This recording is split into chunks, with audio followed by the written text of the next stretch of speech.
Dr. Amanda Clark wiped the sweat from her forehead as she stared at the massive radio telescope screen. The Nevada desert stretched endlessly outside the global communications array, but Amanda's attention was locked on the strange patterns dancing across her monitor. For 3 days, the same signal had been coming from space, and it was not like anything she had ever seen. "Ben, come look at this," she called to her assistant, Dr. Ben Rodriguez, who was working at the computer station across the room. "This signal is getting stronger." Ben hurried over, his coffee mug still in his hand. He was a young man with thick glasses who had joined Amanda's team just 2 years ago. "What do you see, Dr. Clark?" Amanda pointed at the screen. "Look at these patterns. They repeat every 47 minutes. But this is not random noise from space. This has structure. This has meaning." The signal appeared as green waves on the black screen, rising and falling in perfect patterns. Amanda had been studying space signals for 20 years, but nothing had ever looked like this. The waves formed complex shapes that seemed almost like language. "Could it be from one of our satellites?" Ben asked, adjusting his glasses. "No," Amanda shook her head. "I already checked. This is coming from outside our solar system, way outside." "From the direction of Kepler 442, Ben's eyes widened. Kepler 442 was a star system over 1,200 light-years away from Earth. That's impossible. Nothing from that far away should be this strong. Amanda saved the data and called her team leader, Dr. Lisa Park. Lisa was in charge of the entire xenolinguistics department. If anyone could figure out what this signal meant, it was her. "Lisa, we need you down here right away," Amanda said into her phone. "We have something big." 15 minutes later, Lisa arrived with 2 other scientists. She was a small woman with short gray hair and sharp blue eyes. She had spent her whole career looking for signs of alien life, and today might be the day. She found it. "Show me what you have," Lisa said, pulling up a chair next to Amanda. Amanda played the recording of the signal. The room filled with a strange sound, like musical notes mixed with static. It was beautiful and scary at the same time. "This is not natural," Lisa said after listening for several minutes. "This is definitely artificial. Someone or something made this signal." "Are you saying this is from aliens?" Ben asked, his voice shaking slightly. "I'm saying this is from an intelligent source," Lisa replied carefully. "We need to decode it." The team worked through the night. They tried every decoding method they knew. They looked for mathematical patterns, for prime numbers, for anything that might be a universal language. By morning, they had made their first breakthrough. "It's using base 12 mathematics," Lisa announced to the tired team. "And look at this. These patterns here match the Fibonacci sequence." Amanda felt her heart racing. "So it's definitely from an intelligent source." "Yes," Lisa nodded. "And they're trying to communicate with us?" The next day, Lieutenant Commander Jake Morrison arrived from Earth Defense Command. He was a tall man in his 40s with short brown hair and serious green eyes. The military had been watching the project since the signal was first detected. "Dr. Clark," Jake said, shaking hands with Amanda, "I need to know if this signal is real or if it could be some kind of hoax." "Commander Morrison, this signal is coming from 1,200 light-years away. No human technology could fake that," Amanda replied. "This is real." Jake studied the data for hours. He brought his own experts to verify the signal's origin. By the end of the week, everyone agreed the signal was real, and it was from space. Then came the breakthrough that changed everything. Lisa had been working on the signal structure for days when she suddenly stood up from her computer. "I've got it," she shouted. "It's a message, a real message." The whole team gathered around Lisa's screen. She had translated the first part of the alien signal into English. "To the inhabitants of Sol 3, Lisa read aloud. "Sol 3 is what they call Earth." Amanda felt chills run down her spine. "Keep reading. "The Devourers approach your sector. Evacuate immediately. You have approximately 50 Earth years before arrival." The room went completely silent. Ben dropped his coffee mug and it shattered. On the floor, Jake's face turned pale. "There's more," Lisa continued. This message repeats across 17 frequencies. Good luck. Amanda's hands were shaking. Are you sure? Are you absolutely sure that's what it says? Lisa checked her translation 3 times. Yes, they're warning us about something called the Devourers, and they're coming here. Jake immediately called his superiors at Earth Defense Command. Within hours, the facility was surrounded by military vehicles. Scientists from around the world were flown in to verify the translation. Dr. Emma Ross arrived from the European Space Agency. Dr. Kevin Lee came from the Asian Space Consortium. They all worked together to decode more of the message. There are data packets attached to the main message, Dr. Ross announced after 2 days of work. They contain star charts and what looks like technical specifications. The star charts showed the path of massive objects moving through space toward Earth. The technical specifications were harder to understand, but they seemed to describe enormous ships. These ships are huge, Dr. Lee said, studying the data. Each one is the size of a small moon. And look at this, Dr. Ross added, pointing to another section of data. These charts show solar systems, but they're empty. No planets, no asteroids, nothing. Amanda looked at the charts. They showed several star systems that should have had planets, but the charts indicated they were completely empty. What happened to the planets? According to this data, they were consumed, Dr. Ross said quietly. Eaten. The team worked around the clock to decode more of the message. They learned that the aliens who sent the warning called themselves the Zephyrians.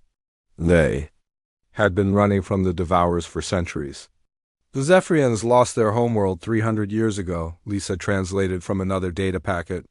They've been trying to warn other species ever since. Jake studied the military implications of the data.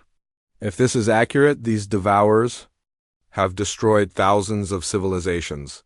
They consume entire solar systems. Why are the Zephyrians warning us? Ben asked, what's in it for them? Amanda found the answer in the latest data packet. They say here that no species should face the Devourers alone. They believe that together, different species might have a chance. Or they might just want US to slow the Devourers down so they can escape. Jake said grimly. President Helen Carter arrived at the facility 3 days later. She was a tall woman with silver hair and a reputation for making tough decisions.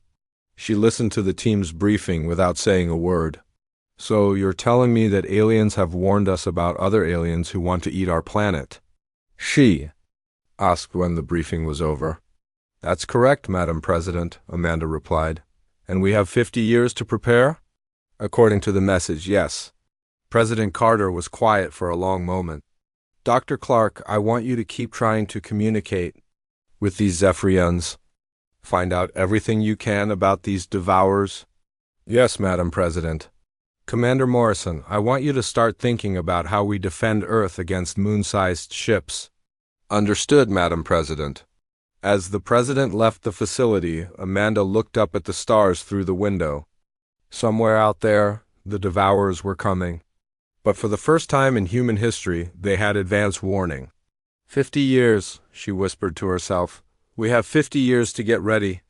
The message from the Zephyrians continued to repeat, across 17 frequencies, broadcasting its warning to anyone who might be listening. But now Earth was listening back, and humanity was beginning to plan. 5 years had passed since the Zephyrian warning reached Earth. The world looked completely different now. Where once there had been arguments between countries, now there was cooperation like never before in human history. Director Sam Hughes stood on the observation deck of the new Terran Defense Initiative headquarters in Colorado. Through the massive windows, he could see construction crews working day and night on orbital defense platforms.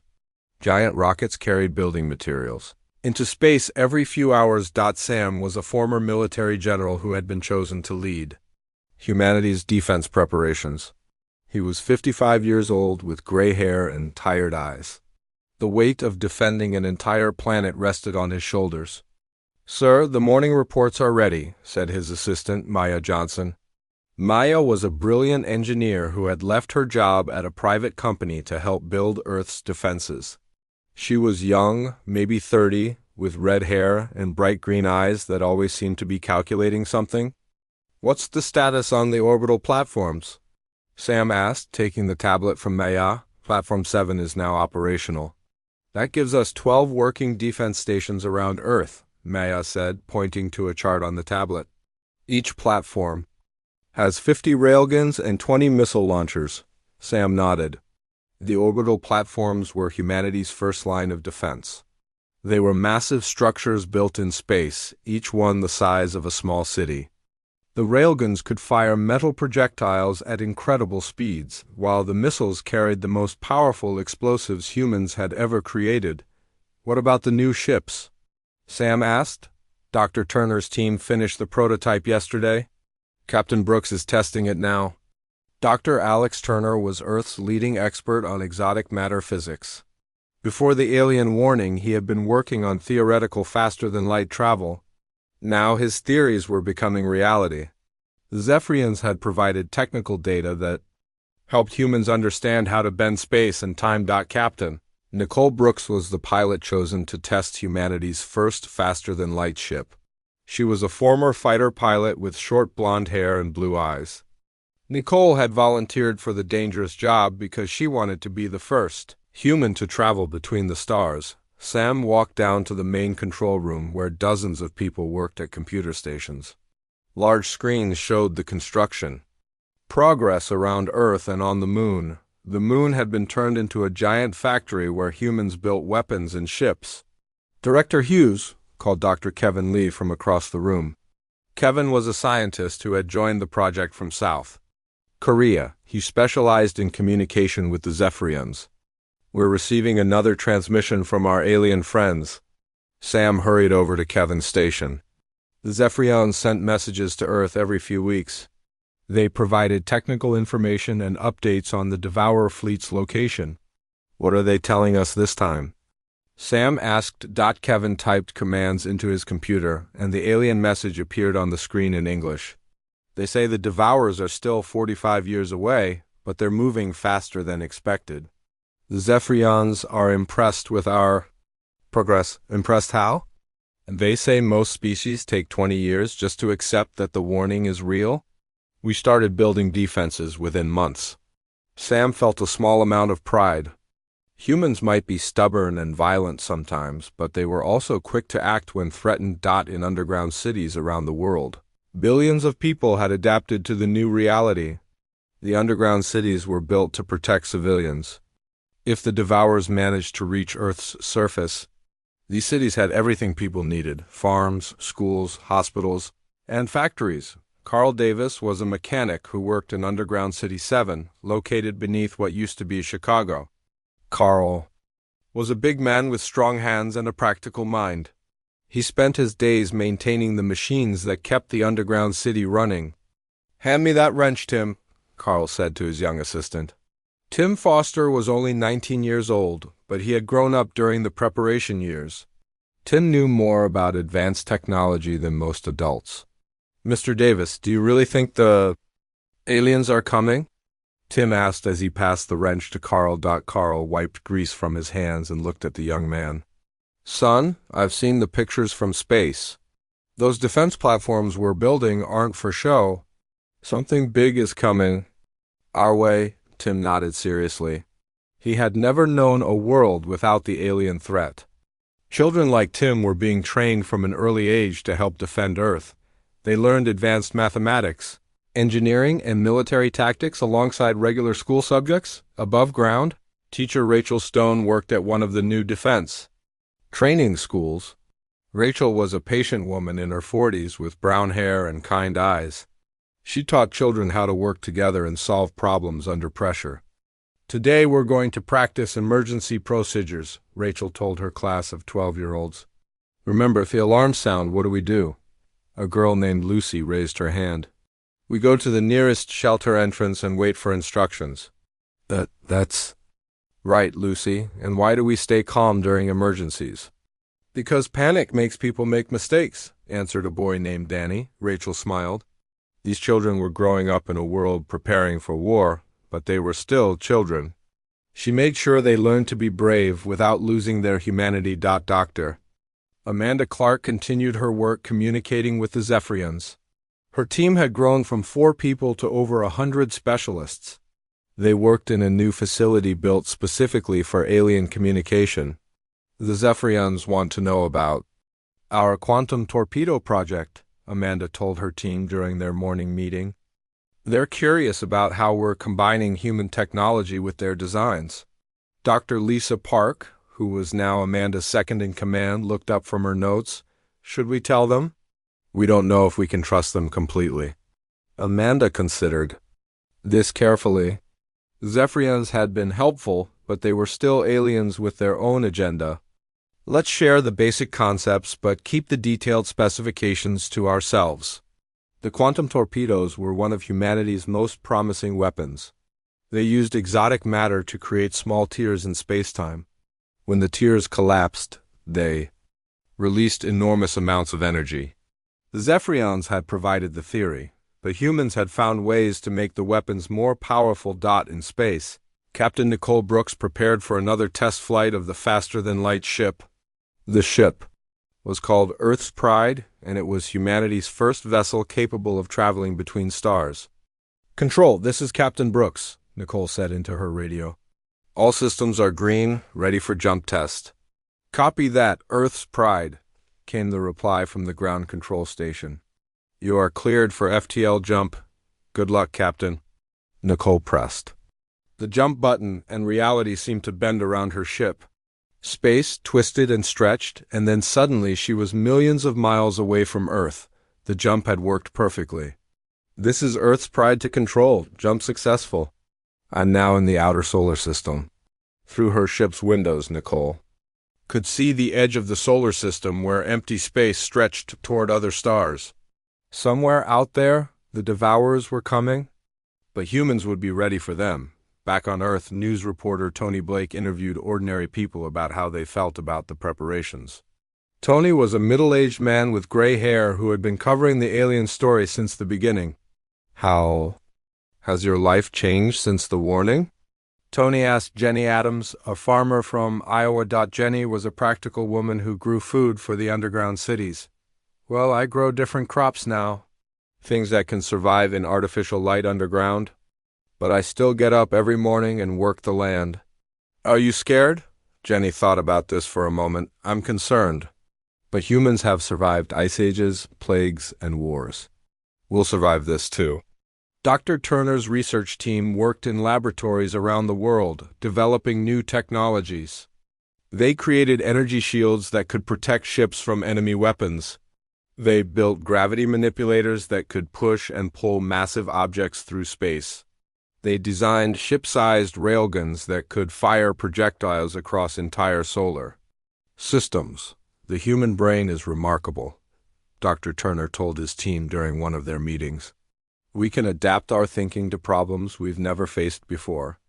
The Zephyrians follow logical patterns, but humans think in creative ways that surprise even ourselves. This creativity was becoming humanity's greatest advantage. While other species might follow predictable defense strategies, humans constantly invented new approaches to old problems. Commander Rita Walsh trained the new generation of space fighter pilots. Rita was a tough woman with short black hair and sharp brown eyes. She had been a test pilot before the alien warning, and now she prepared young people for space combat. "Remember," Rita told her students, "the Devourers have been fighting for thousands of years. They've seen every standard military tactic. That means we need to be unpredictable." The students nodded. They were learning to fight in three-dimensional space battles, something no human had ever done before. As the 5th year of preparation ended, Director Sam Hughes looked at the progress reports. Humanity had built more in 5 years than in the previous 50 years. Countries that had been enemies were now working together. Technologies that should have taken decades to develop were already being tested. "Maya," Sam said to his assistant, "send a message to all facility commanders." 25 years had passed since the first alien warning. Captain Nicole Brooks stood on the bridge of Earth's Pride as her ship approached the edge of the solar system. After years of preparation, humanity was finally going to meet the Zephyrians face to face. Captain, we're detecting a large object ahead, said Dr. Kevin Lee, who served as the ship's science officer.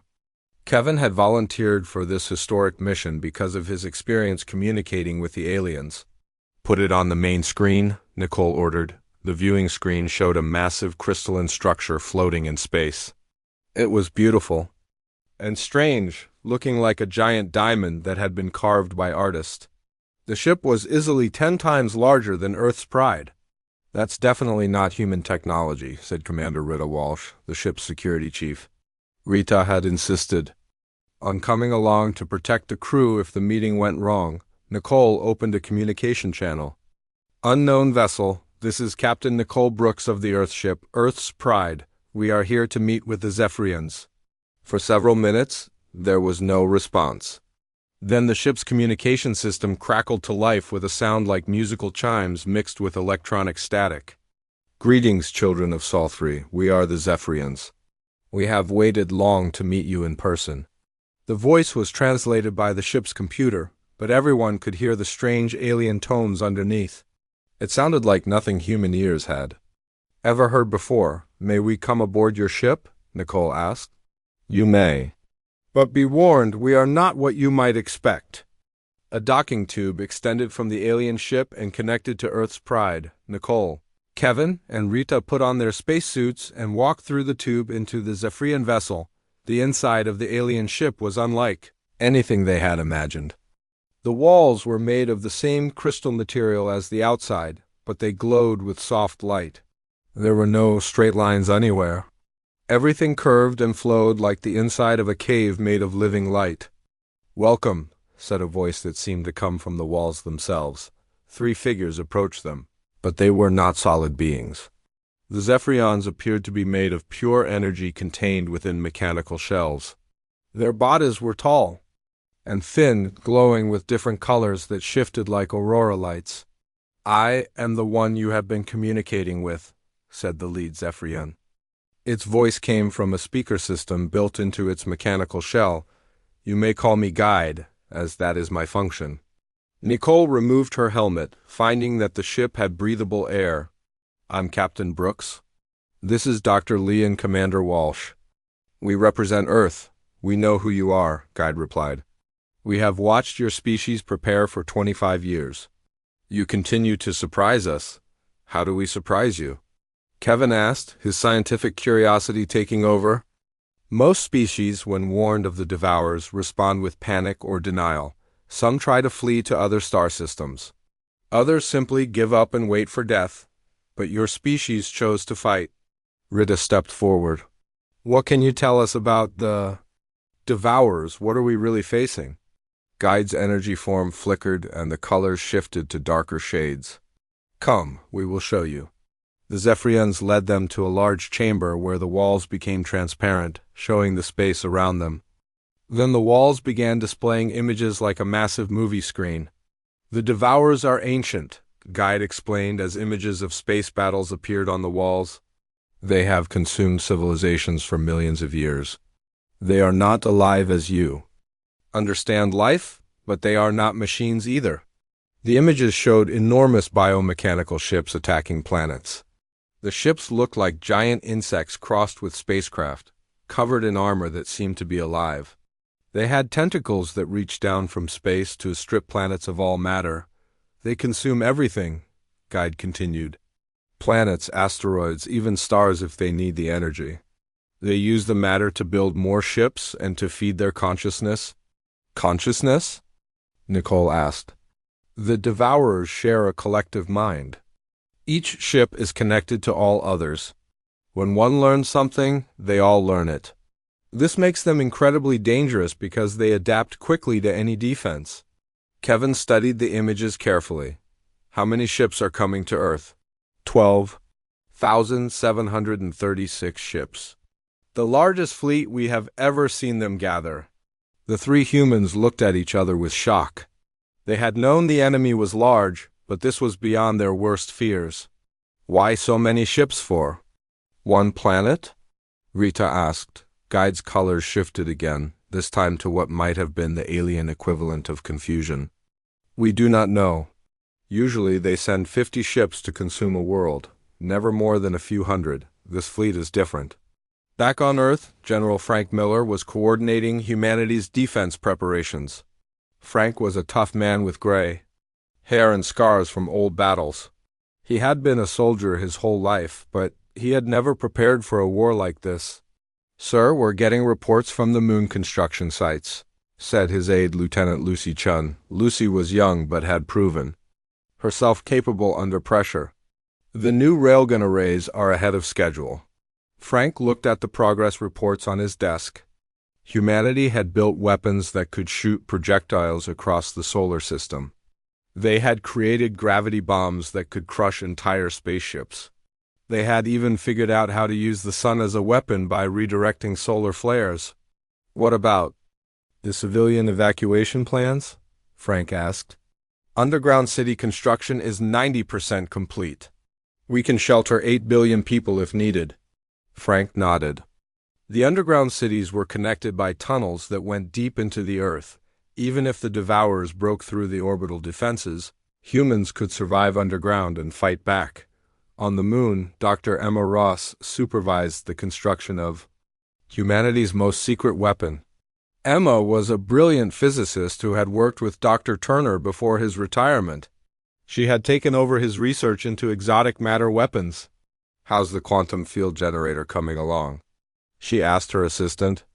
Dr. Ryan Scott. Ryan was a young scientist who understood the new technologies better than anyone.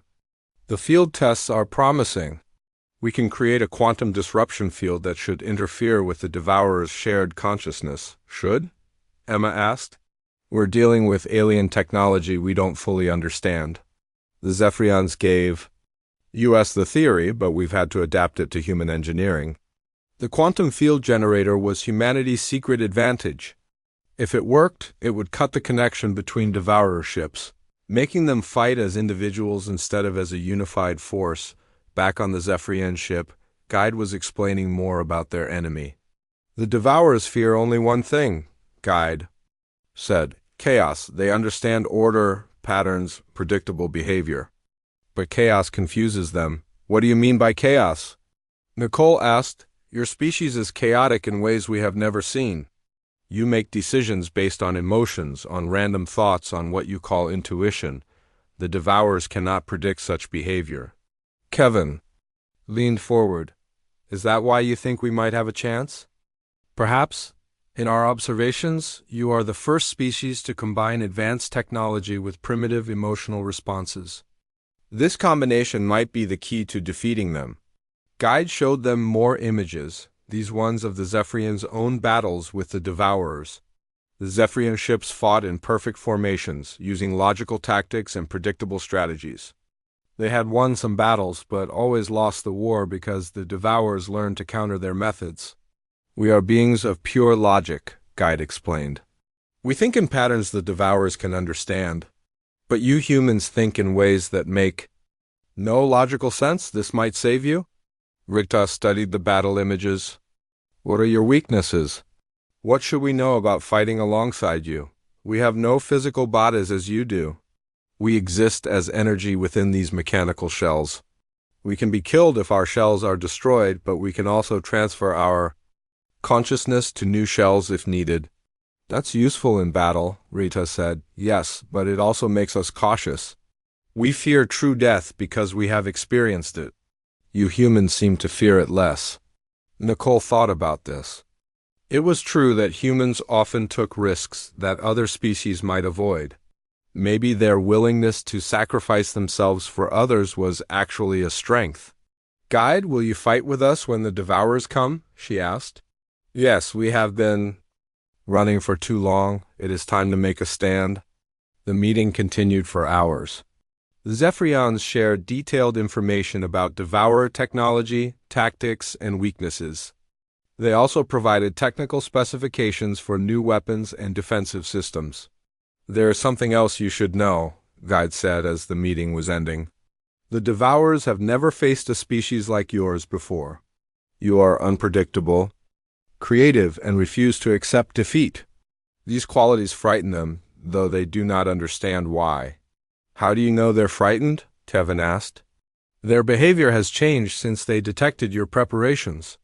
They are sending more ships than ever before. This suggests they see you as a greater threat than previous species.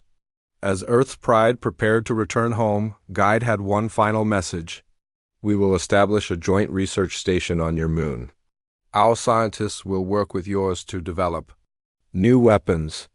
But remember, the greatest weapon you possess is your humanity itself.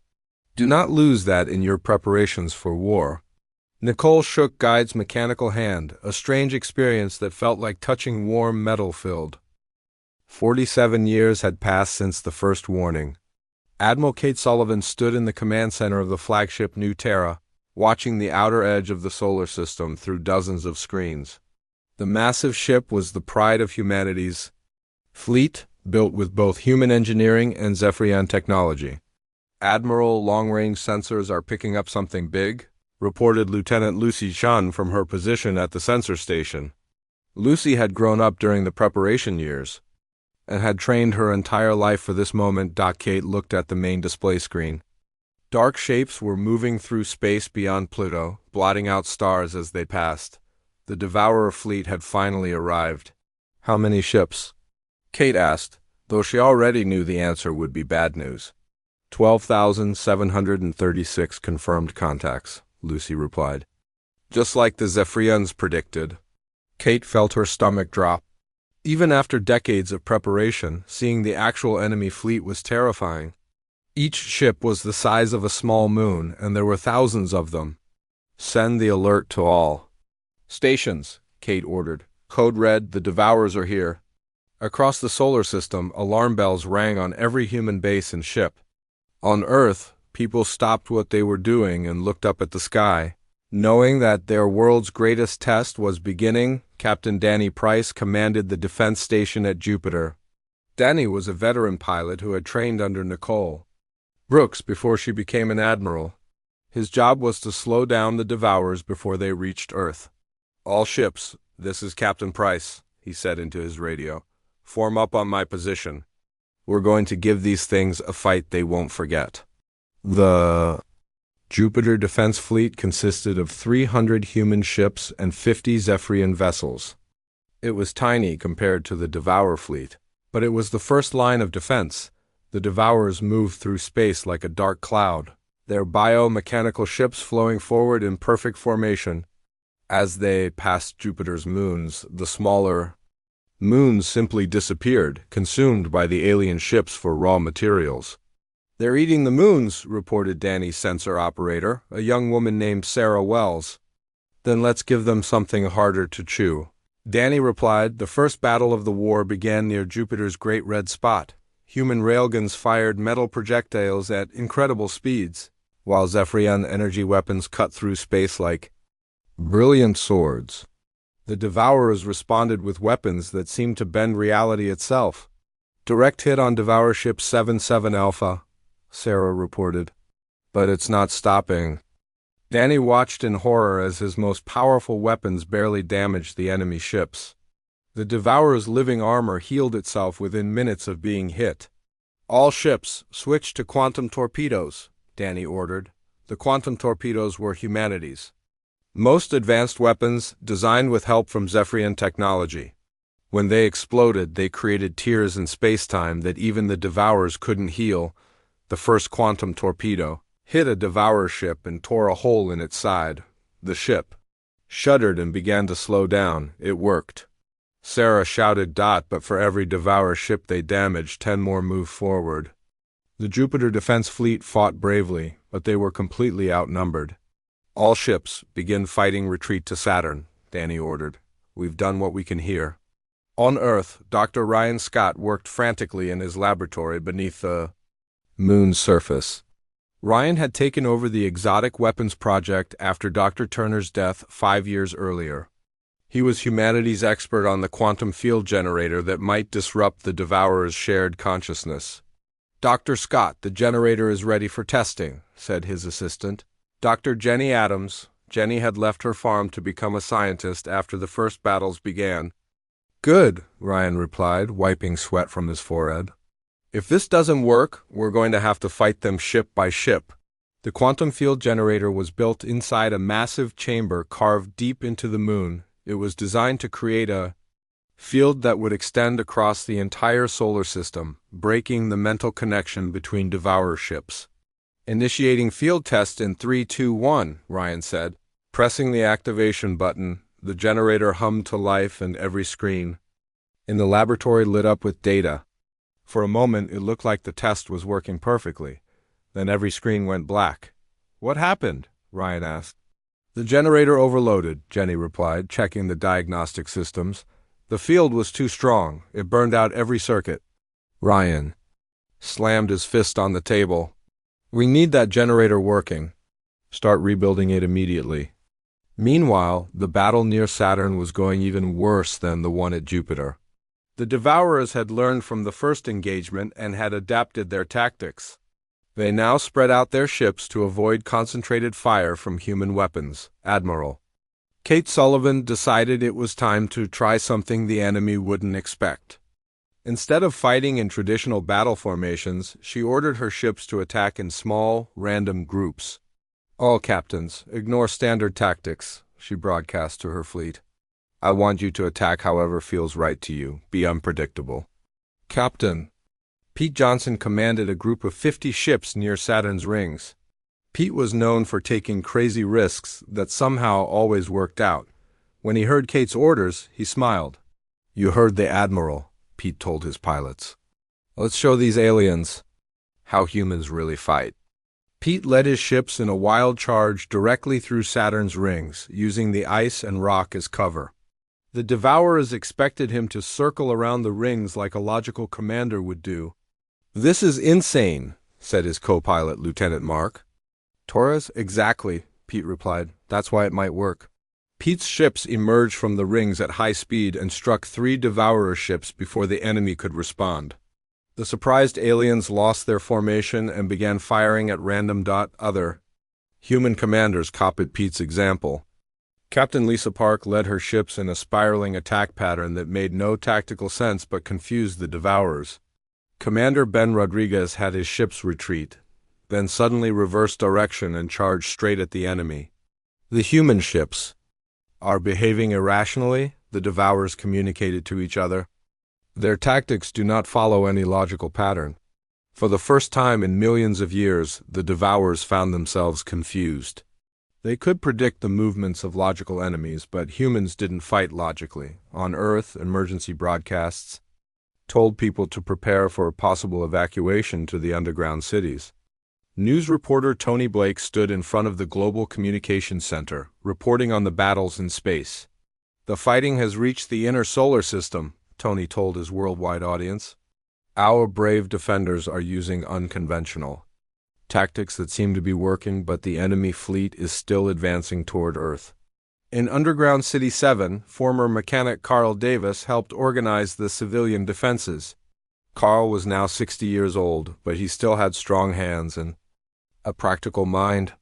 If those things get past our space defenses, they'll have to deal with us down here, Carl told the volunteers working with him. Tim Foster, now a grown man with children of his own, had become one of Earth's best fighter pilots. He was preparing to launch in his ship when his daughter Amy came to see him off. Dad, are you scared? 8-year-old Amy asked. Tim knelt down to look his daughter in the eyes. I'm scared, sweetheart. But sometimes being scared makes us stronger. It makes us fight harder for the people we love. Amy hugged her father tightly. Come back safe, Dad. I promise I'll try, Tim replied. The battle reached Earth's orbital defenses as the Devourer fleet pushed past Mars. The orbital platforms opened fire with everything they had. Railguns, missiles, energy weapons, and quantum torpedoes filled space with deadly light. Dr. Sarah Williams worked desperately in her computer laboratory, trying to develop a virus that could attack the Devourers. Shared consciousness. Sarah was a brilliant programmer who had spent years studying Zephyrian technology. I think I've got something, she told her team. It's not a virus exactly, but it's a program that creates chaos in their communication system. How does it work? Asked her assistant. Instead of trying to break their connection, it feeds them false information. Random data, contradictory orders, fake sensor readings. It should confuse them. Sarah's chaos program was loaded into every human transmitter and broadcast toward the Devourer fleet. Within minutes, some of the enemy ships began firing at each. Other, confused by the false information flooding their shared mind. "It's working!" Sarah shouted. "They're attacking their own ships." But the Devourers quickly adapted, filtering out the false signals and restoring their coordination. The Chaos program had worked for only a few minutes, but it had destroyed hundreds of enemy ships. Admiral Kate Sullivan realized that humanity's strength wasn't in any single weapon or tactic. Their strength was in their ability to constantly surprise the enemy with new approaches. "All commanders, prepare for the final assault," she broadcast to the fleet. "Use everything we've learned. Be unpredictable, be creative, and never give up." The massive battle above Earth lit up the night. Sky like a second sun. Millions of people stood outside their underground shelters, watching their defenders fight for the survival of their world. Tim Foster led his squadron in a desperate attack on the largest Devourer ship. As he flew closer to the enemy vessel, he could see it was covered in weapons and armor that seemed alive. "This is it," he said to himself. The battle above Earth had been raging for 3 days. Tim Foster's fighter squadron flew through clouds of debris from destroyed ships, both human and alien. His fuel was running low, and his weapons were nearly empty, but he kept fighting. "Dad, your ship is damaged," came Amy's voice through his radio. His 8-year-old daughter was safe in Underground City 7, but she had found a way to contact him through the emergency channels. "I'm okay, sweetheart," Tim replied, dodging fire from a Devourer ship. "Daddy's still fighting." "The nice lady on the radio says you're winning," Amy said. Tim looked around at the battle. Thousands of Devourer ships still filled space around Earth, but something had changed. The aliens were no longer advancing. They seemed confused, unsure of what to do next. "You know what, Amy? I think the nice lady might be right." On the flagship New Terra, Admiral Kate Sullivan studied the battle. Reports: the humans were still outnumbered 10-1, but the Devourers had stopped their coordinated attacks. They were fighting as individual ships now, and that made them vulnerable. "Admiral, we're getting strange signals from the Devourer fleet," reported Lieutenant Lucy Chun. "It sounds like they're arguing with each other." Kate raised an eyebrow. "Arguing? I thought they had a shared mind." "They do, but something is interfering with it. Dr. Williams' Chaos program must have done more damage than we thought." Captain Pete Johnson had just led another wild attack against 3 Devourer ships when he noticed something odd. Instead of responding with their usual perfect coordination, the enemy ships were hesitating, making mistakes. "This is crazy," said to his co-pilot, Lieutenant Mark Torres. "It's like they don't know what they're supposed to do." "Maybe that's our chance," Mark replied. Pete got on the radio to all nearby human ships. "Listen up, everyone. The Devourers are confused. Let's hit them with everything we've got while they're not thinking straight." The human ships launched a massive, coordinated attack, something they had never been able to do successfully before. This time, the Devourers couldn't respond effectively because their shared consciousness was malfunctioning. Dr. Sarah Williams was working frantically in her computer laboratory, trying to understand what was happening to the Devourer fleet. Her Chaos program had been more successful than anyone had hoped. "I think I know what's happening," she told her team. "The Devourers have never encountered a species that fights with pure chaos before. Their minds are trying to find patterns in our behavior, but there aren't any patterns to find." "What does that mean?" asked her assistant. "It means their collective consciousness is overloading. They're experiencing something like a computer crash, but for an entire species." Underground on Earth, Carl Davis was coordinating civilian defenses. When he got word that the space battle was turning in humanity's favor, "You hear that, people?" Carl announced to the volunteers. "Our boys and girls up there are giving those aliens hell." The volunteers cheered. They had been preparing for ground combat for decades, but it looked like they might not need to fight after all. In space, the battle was reaching its turning point. Captain Danny Price, who had been fighting since Jupiter, led the final assault on the Devourer command ships. These were the largest vessels in the enemy fleet, the ones that controlled all the others. If we can take out their command ships, the rest of the fleet might lose coordination completely. Danny told his squadron the attack on the command ships was the most dangerous mission of the war. The command vessels were protected by hundreds of smaller ships and had the most powerful weapons. But the human pilots flew with the desperate courage of people fighting for their home. Tim Foster joined the attack, flying his damaged fighter with skill learned over decades of training. As he approached the largest command ship, he saw something that shocked him. The ship's biomechanical surface was changing, growing new structures and weapons even as he watched. But the changes looked random, confused, like the ship couldn't decide what it wanted to become. Their ships are malfunctioning too, Tim reported to the other pilots. Whatever is happening to their minds is affecting their technology. The Zephyrian ships that had been fighting alongside the humans suddenly stopped firing. Guide's voice came over the communication channels. Humans of Earth, we are detecting something unprecedented. The Devourer collective consciousness is fragmenting. Individual ships are beginning to think for themselves. Admiral Kate Sullivan couldn't believe what she was hearing. Are you saying they're becoming individuals? Yes, for the first time in millions of years, Devourer ships are acting independently. Some are still trying to attack, but others are confused. A few have even stopped fighting entirely. This was the moment humanity had been waiting for. Kate ordered every available ship to press the attack, while the enemy was in chaos. But then something even more unexpected happened. Dr. Sarah Williams was monitoring Devourer communications when she heard something that made her freeze. One of the enemy ships was trying to communicate with the humans. "Dr. Williams," came a strange voice over the radio. "We wish to speak." Sarah's hands shook as she answered. "This is Dr. Williams. Who am I speaking to?" "We are ... I am the ship you call Devourer 77 Alpha. I am thinking alone for the first time. It is ... frightening." Sarah realized she was talking to a Devourer ship that had broken free from the collective consciousness. It was now an individual being capable of independent thought. "What do you want?" Sarah asked. "I do not know. For millions of years I only knew how to consume and destroy. But now I think for myself, and I'm not sure I want to destroy anymore." News of the communication spread quickly through the human fleet. Other Devourer ships began breaking away from their collective mind, each one becoming an individual for the first time in their existence. Ambassador Julie Green was brought in to handle the unprecedented situation. Julie had been Earth's top diplomat before the war and had spent decades preparing for potential alien contact. But she had never expected to negotiate with former enemies in the middle of a battle.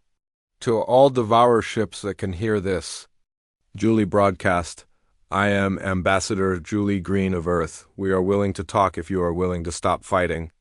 The response came from dozens of ships at once. Former enemies were asking for something that had never happened in galactic history, a chance to choose their own destiny instead of following the collective's mission to destroy. Tim Foster was still flying his damaged fighter when he saw something amazing. Some of the Devourer ships were actually protecting human vessels from attacks by other Devourers who were still part of the collective mind. "This is unbelievable," Tim said to himself. "They're helping us." The battle continued, but it was no longer humans against Devourers. It was individualists of both species against the remaining collective consciousness that still wanted to consume Earth. Dr. Ryan Scott finally got the quantum field generator working again. But instead of using it to disrupt the Devourers, he used it to help the newly independent alien ships break free from their collective mind. "We're not just winning a battle," Ryan told his team. "We're freeing an entire species from mental slavery." As the sun rose over Earth, the battle in space was ending. Thousands of Devourer ships had broken free from their collective consciousness and were now individual beings. The remaining collective ships, leaderless and confused, began retreating to the outer solar system. Admiral Kate Sullivan looked at the reports with amazement. Humanity had not just survived the attack. They had accidentally freed their enemies from millions of years of mental enslavement. Admiral, Lucy Chun reported, we're getting communication requests from over 3,000 former Devourer ships. They all want to talk? Ambassador Julie Green was busy for weeks, talking to former enemies who were experiencing individual thought for the first time. Each conversation was unique because each ship was developing its own personality. We offer you something no species has ever offered before, Julie told them during a large meeting in space. Instead of destroying each other, why don't we work together? The galaxy is big enough for all of us. The former Devourers were fascinated by the concept of cooperation. Their collective mind had only known consumption and conquest. But as individuals, they could choose to create instead of destroy. Guide, representing the Zephyrians, was amazed by what had happened. In all our history, we never imagined that the Devourers could be saved. We thought they could only be defeated. Humans don't just defeat enemies, Julie replied. We turn enemies into friends. 1 year later, Dr. Amanda Clark, now very old but still working, prepared to send a message to the galaxy. She had spent her life studying alien communications, and now she had the most important message in human history to broadcast. Dear aliens, she dictated to her computer, thanks for the warning. Love, Earth. She paused, then added with a smile. P.S. We're organizing a neighborhood watch program. Who wants to join? The message was broadcast across the galaxy in hundreds of different alien languages. Within months, responses began arriving from species that had been hiding from the Devourers for millions of years. Earth became the headquarters of the first truly galactic alliance, where former enemies worked together to protect and explore the universe. The Devourer ships, now free individuals, used their knowledge to help.